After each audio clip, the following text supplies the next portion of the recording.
Happy New Year's Eve. It's Andy coming to you with some Week 17 Sunday NFL Sniffs. Now, typically I tell you guys, I'm a Halloween guy. I'm a fall guy. I am not a Christmas, New Year's, winter holiday guy. But I gotta be honest, this year's a little bit different. And it has nothing to do with Kringle, and it has nothing to do with New Year's Eve. It has to do with the fact that on both holidays, we've been given the Thanksgiving treatment. We got football on during Christmas. Now we got football on during New Year's Eve. Now you don't even have to make an excuse as to why you didn't go out on New Year's Eve. You have a legitimate reason, and don't act like you wanted to go out. How has your year been?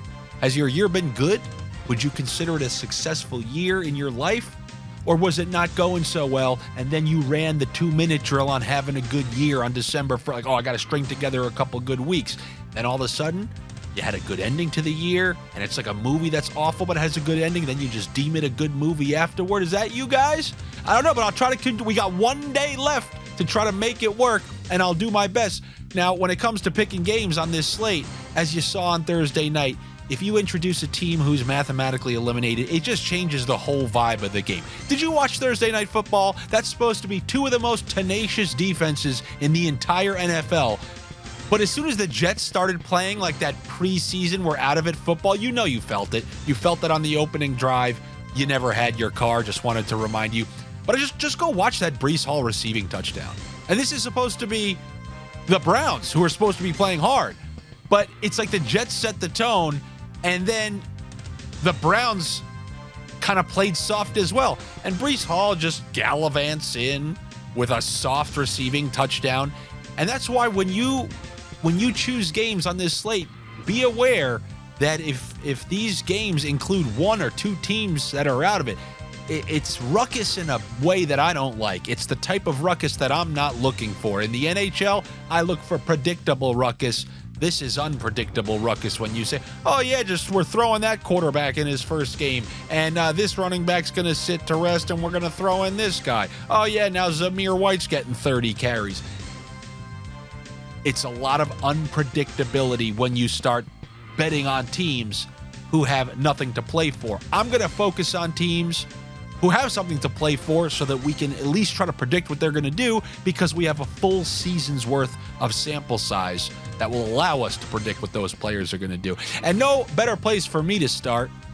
I mean, one of the best calls, I had people texting me left and right, and this was when they played Arizona. My guy, I gave him the nickname the Chocaroach for his running style and how often people use him in DFS. Give me the over on receiving yards for Kieran Williams. Now, interestingly enough, he was not used, weirdly not used in the passing game.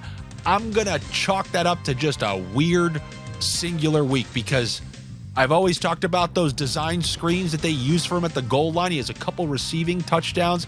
This guy is great. I mean, he came into the league known as a pass catcher and not a first and second down guy.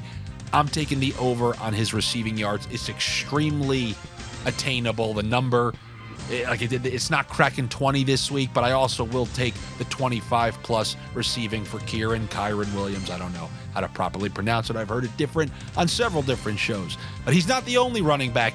There are many running backs on this slate who I like to go over on their receiving. Another one that I like, Jonathan Taylor, who's stepped right into that workhorse role. Now, I know I gave his rushing total last week, or the rushing over, and it didn't work out. But he got all the carries that one would need to get there.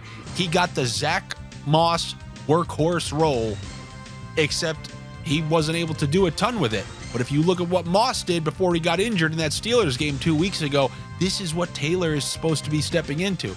Unless Taylor isn't as good as we all originally thought, then there should be opportunities to catch a couple dinks from Minshew, who we know throws a couple of dinks. And we got a low receiving total for Jonathan Taylor. So whether you want to take the over 1.5 on his receptions or the over on his receiving yards, and yes, you can do the alt over on his receiving yards as well. I mean, if you take him at 25 plus when his line is set in like the low teens or even less than that, you're going to get a pretty nice price on that. And I don't mind that at all, because he does have the ability to just take one a decent way. But I do think he's going to get more than one in this game that they're trying to win, because, yeah, they're actually still in the hunt for the division. They're a lot closer than you would think. So I'll go with the over on Taylor receiving yards there. Now, the team they're trying to catch are the Jacksonville Jaguars, who won't have Trevor Lawrence in this game. So you're throwing CJ Beathard in there, Beathard. And what I'm thinking for this game is you're going to get plenty of checkdowns and a ton of work for Travis Etienne. I'm going to take his 4+ catches at plus money, and I'm even going to sprinkle a little on the 5+ catches.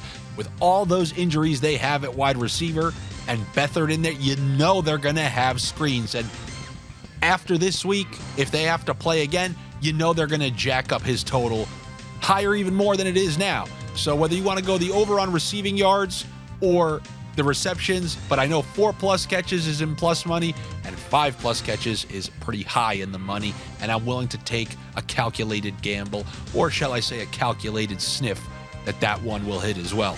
We got CJ Stroud returning for the Houston Texans. They're welcoming in the Tennessee Titans. This is going to be an indoor game. Stroud's back. Nico Collins came back last week. The only guy he's not going to have available is Tank Dell, who got injured for the year a couple weeks back. I don't know if you guys have noticed, but Devin Singletary has had this random revelation. Years in Buffalo, then was brought in to kind of back up or semi-split work with Dameon Pierce. He's taken it over for himself, and he's earned it. He's been running great these last couple of weeks, and I took over on his receiving last week. I took over on his rushing last week. He's just playing great right now. The only weird thing would be is if Stroud comes in there and it changes up the offense. But I love what I saw from a couple design screens. I'm going to take the over on his receiving yards as well, along with the alt 25+. But I do also like Nico Collins in that game. The total that he's getting for the clear-cut top receiver who has great chemistry with CJ Stroud and now doesn't have to compete with Tank Dell like he did earlier in the year.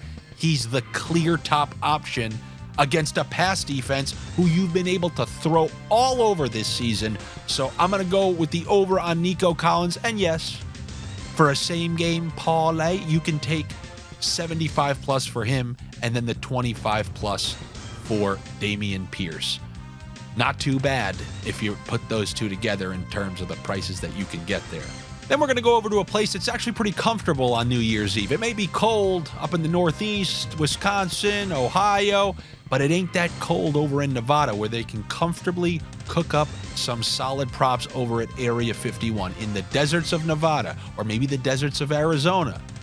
Where's Arizona playing this weekend? Oh, yeah, that's right, Philadelphia. Who can't Philadelphia defend? Oh, yes, tight ends for years now. Who's the tight end on Arizona? The guy who, when he's been playing with Kyler Murray, if you took his season and stretched it over 18 games, it's like prime Travis Kelce's number. That's why the bunker analytics at OddsShopper Premium like the over on Trey McBride receiving yards.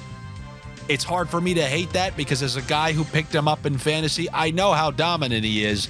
And if you watch these games, Kyler Murray loves chucking it to the tight end. I mean, we even saw this last year with Ertz. He likes throwing those easy completions over the middle. And McBride, he's just a dynamic player, especially for a tight end. And I like the over on his receiving yards as well. They also like the over 4.5 catches for Adam Thielen back in that game versus CJ Beathard and the Jacksonville Jaguars. Interestingly enough, that might allow you to cook up a same-game parlay, the over 4.5 catches for Adam Thielen, and then the over 4.5 catches or 5+ alternate catches for Travis Etienne. And if you want, you can go to Area 51 on New Year's Eve. It'd be a very interesting place to spend New Year's Eve. But if you don't want to go there in person, what you can do is use the link down below. I have a custom Area 51 link that if you sign up, you know, I get credit for it, but you're going to have access to those same analytics that I do. And then you do what I do. See what you like the most, see what they like the most, and when it lines up, that's something that we put out there. All right? That's what I got for you here. Week 17, Sunday. Good luck to you. Better luck to me. I feel like there's something I should say with the year, like, you know, good. I don't know. Happy New Year. Make sure you're subscribed here to my YouTube page. Engage with these videos because that's how it's suggested. Somebody told me today that if you guys turn on notifications, that somehow helps the algorithm. I guess that makes sense, right? Like, oh, they turned on notifications. This might actually be some good stuff. I don't put out a bunch of spam content, so I only put out the videos, so you might as well get the notification. I don't even know how to do that. Is there a bell? I hear people say that all the time. Like, comment, subscribe, click the notification bell. So do those things. That will help me out. Sincerely appreciated. You could obviously always come to the Patreon where I post the tickets of my picks and everything like that. The link for that is also down below. Hopefully I see you guys there. If not, I will see you on Monday to talk NHL for the new year. See you then.